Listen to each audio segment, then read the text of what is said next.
बात जो मैं आपसे कहना चाहता हूं, देखिए क्या करेंगे, किसको दुआ देंगे, किसको आशीर्वाद देंगे, किसका सरकार बनाएंगे, वो आपके हाथ में है। कम से कम चोरी भी जो है छुप करके की जा रही है, SIR के नाम पे अलग अलग तरीके से। लेकिन अभी भी आपके पास ये मौका है कि आप अपने हक का इस्तेमाल कर सकते हैं, और आप अपने हक का यदि इस्तेमाल कर सकते हैं, और यदि आप फिर से तीसरी बार भी सभी भाई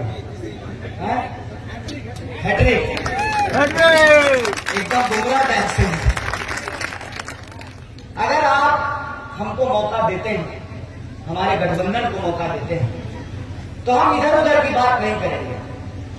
जो सवाल हम मौजूदा सरकार से पूछ रहे हैं, सिर्फ सवाल नहीं पूछेंगे, फिर उन सवालों को अंजाम तक पहुंचाने का काम। और हम आपको बता दें, कहते हैं कि कैसे आकाश में सुराख नहीं हो सकता एक पत्थर तो तबीयत से उछाल हो जाए। जब आपके मन में संकल्प हो, आपके मन में जज्बा हो और आपके पास तजुर्बा हो, कांग्रेस पार्टी के पास इस देश को चलाने का तजुर्बा है, और आपके पास यदि तजुर्बा हो तो आप समाज में परिवर्तन कर सकते हैं। इसमें कोई दो राय है क्या कि इस देश में संविधान तो कांग्रेस पार्टी ही लागू की, इस देश में पहली सरकार कांग्रेस पार्टी ने बनाई, कांग्रेस पार्टी ने रेल बनाया, कांग्रेस पार्टी ने भेल बनाया, कांग्रेस पार्टी ने एम्स बनाया, IIM बनाई, सड़कें बनाई, पुल बनाई, लोगों को बराबरी का अधिकार दिया, रिजर्वेशन का अधिकार दिया, तमाम धर्म के लोग बराबर हैं, उनका अधिकार बराबर है, ऐसी व्यवस्था कायम की। ये तो कांग्रेस पार्टी का ही किया हुआ है, ये तो कांग्रेस पार्टी ही है जो दम से अंग्रेजों के खिलाफ लड़ी। यह तो महात्मा गांधी की विरासत है, यह तो शहीद आजम भगत सिंह की विरासत है, यह तो अशफाकुल्लाह खान और राम प्रसाद बिस्मिल की विरासत है कि कहते थे सरफरोशी की तमन्ना अब हमारे दिल में है, देखना है जोर कितना बाज में खाते हैं। इस तजुर्बे से हम आपको कहते हैं कि अगर महागठबंधन को मौका मिलता है तो जो सवाल हम उठा रहे हैं, रोजी रोटी, कपड़ा, मकान, शिक्षा, स्वास्थ्य, सड़क, बिजली, पानी, इन तमाम सवालों को हम हल करने की कोशिश करेंगे। अगर हमारी सरकार बनती है 14 तारीख को, तो सरकार की पहली कोशिश ये है कि हम तमाम रिक्त पदों को भरेंगे, लोगों को नौकरियां देने का काम करेंगे, पलायन को रोकने का काम करेंगे। जो हमारी माताएं बहनें हैं, उनके खाते में 2500 रुपया पहुंचाने का काम करेंगे। लोगों के घरों में बिजलियां हो, सिर्फ प्रधानमंत्री के भाषण देने से नहीं होगा। कहते हैं कि रील बना करके करोड़पति बन जाएंगे। चाचा खेला करते हैं, हम रील बनाएंगे और अपने बाप अपने भतीजा को BCCI का सेक्रेटरी बनाएंगे। उसको क्या नहीं कहते हैं रील बनाने के लिए? रील बनाने कोई बुरी बात नहीं है, लेकिन आप बताइए रील बना करके करोड़पति हो जाएंगे?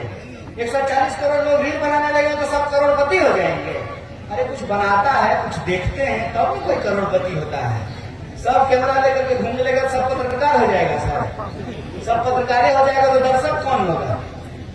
ये कोई बात है? तो हकीकत ये है कि अगर हमारी सरकार बनी तो लोगों के घरों में बिजली पहुंचे, सस्ता गैस सिलेंडर पहुंचे, और किसी भी इंसान का इलाज पैसे के मार्फत ना रुके, ऐसी व्यवस्था हम करेंगे। और ये बात हम बोल नहीं रहे हैं, जहां हमारी सरकारें बनी है, हमने इन व्यवस्थाओं को लागू किया है। किसानों का कर्जा माफ किया है, ओल्ड पेंशन स्कीम को लागू किया है। हम कहते हैं कि जब सांसद विधायक को पेंशन मिल सकता है तो सिपाही को भी पेंशन मिलना चाहिए, मास्टर को भी पेंशन मिलना चाहिए।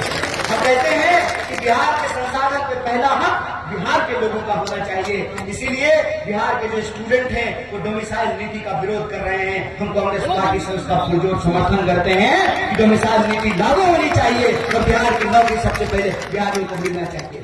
पेपर लीक को रोकेंगे और जो 3 साल की डिग्री है वो 3 साल में ही नौजवानों को मिलेगी। और हमारी जितनी हमारी योग्यता है, जितनी हमारी तालीम है, जितनी हमारी काबिलियत है, उसके आधार पर जो है लोगों को नौकरी मिले, रोजगार मिले, यही हमारी कोशिश है। यह आप पर निर्भर करता है कि आप अगर परिवर्तन करेंगे तो यह परिवर्तन आपके जीवन में परिवर्तन है, यह सिर्फ सरकार का परिवर्तन नहीं है। यह अपील हम आपके बीच में लेकर के आए हैं। बाकी आपका बुद्धि, आपका विवेक, 11 तारीख को आपको जो करना है कीजिएगा। अगर आप कहें